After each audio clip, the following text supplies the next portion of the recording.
Hi, I'm Bill Alderson. Hey, thank you for joining us for Essential Building Blocks to Performance Management. I'd like to talk to you today about Part 2, Decision Support Metrics.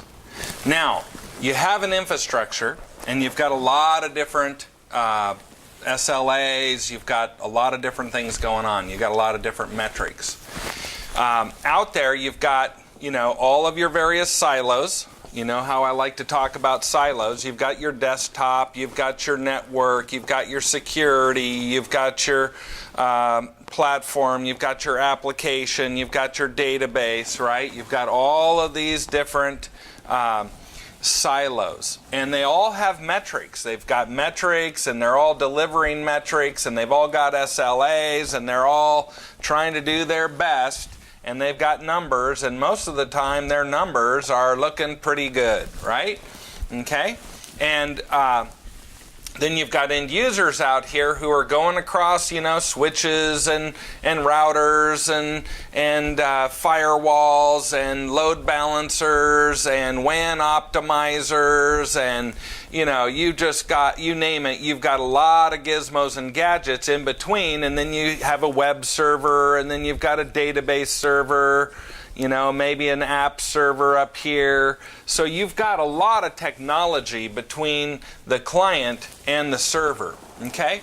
So if, first of all, my part one was on architecture ownership. Well, how can you design a performance management monitoring system if you don't know where your test points are, right? Okay, how are you going to find the test points along the way to put your network monitoring and stuff? If you don't design this, I can assure you that the provider of millions of dollars worth of network management and performance management tools, they'll come in, oh yeah, check the box, it's installed, yep, we installed it, but is it installed according to your needs, your demands, your issues, your particular environment's needs, okay? That's what we're trying to accomplish here. Decision support metrics. These metrics on all these dissimilar systems should be somewhat, just like we have consolidated documentation, we should have some consolidated metrics, okay, that help you see the end-to-end picture and the end-to-end performance of your infrastructure. SNMP will help you find out, okay, SNMP will say, okay, this circuit is overloaded, or this has too much memory or not enough memory, okay? It will give you status information about a component. It doesn't give you performance information. It just tells you that there's a problem.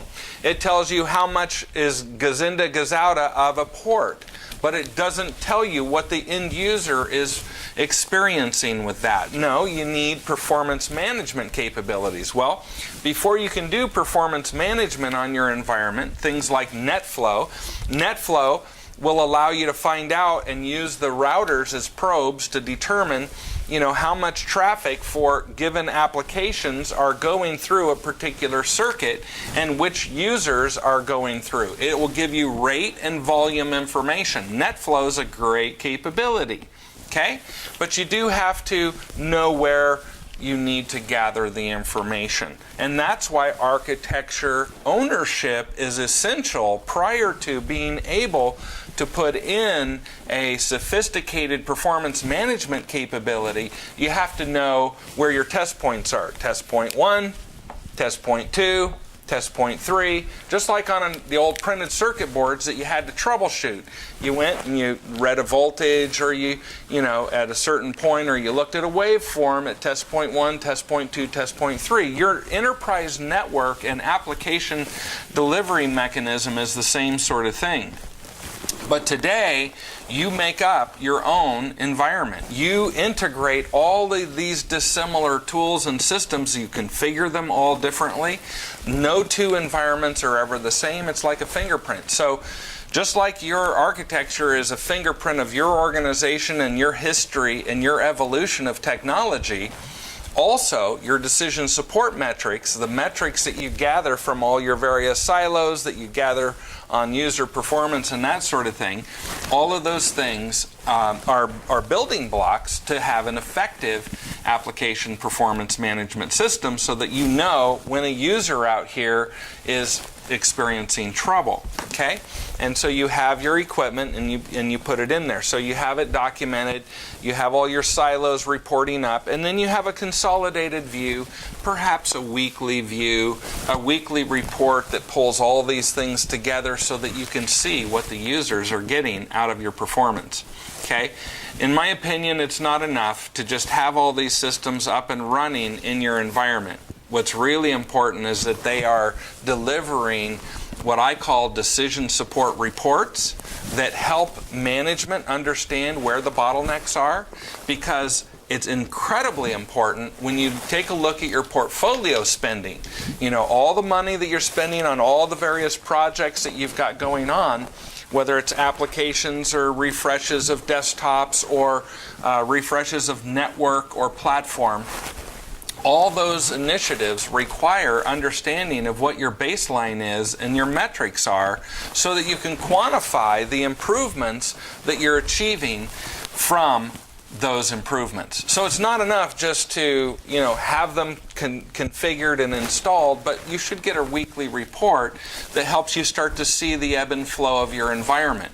And there's a good reason for that, because more and more today we're moving our stuff out where? Out to the cloud.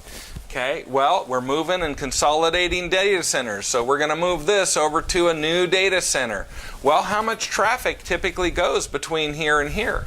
How much traffic is then going to go between here and here?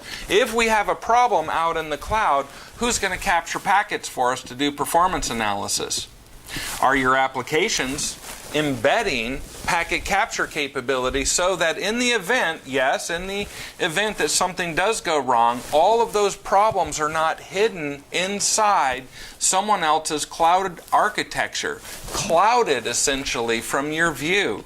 And then you just have to keep paying more and more for processing resources, because really, if you had a packet capturing capability and you could do performance analysis on that particular segment, you might be able to do root cause analysis, find out what the problem is, and mitigate it, but not if it's hidden. So that's my message. Decision support metrics in the cloud, in your data centers. If you're going to move your components around, you're going to need to know the baseline. How many packets are we sending? How much volume of data? So we're going to pick up components of our architecture and move them somewhere else. We need to know the end before we begin, so that we don't move everything out there at great expense and a large, long window, and then find out after we move it that it makes our applications non-viable to the end users because it's just too slow or it doesn't have the features that they were looking for to support the business or the mission. So, decision support metrics, what should they do? They should help you prioritize your portfolio spending. They should give you ROI on what you spent and you got this improvement.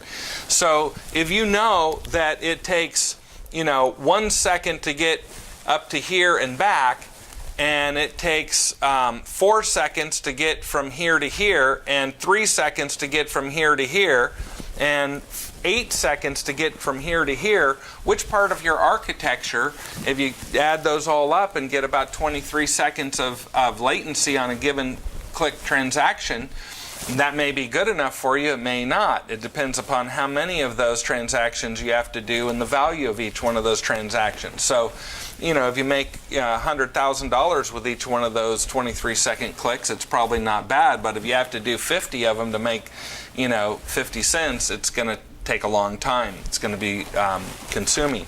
So knowing what your latency and what your response times are at different parts of your architecture and what different dependencies are contributing to your latency, if you know those ahead of time, it helps you prioritize and pinpoint where you're going to spend the money, so that your portfolio spending is with pinpoint precision. So that's what we're talking about when we talk about decision support metrics. Decision support, the metrics that offer you information so that you can prioritize your portfolio spending and optimize your environment.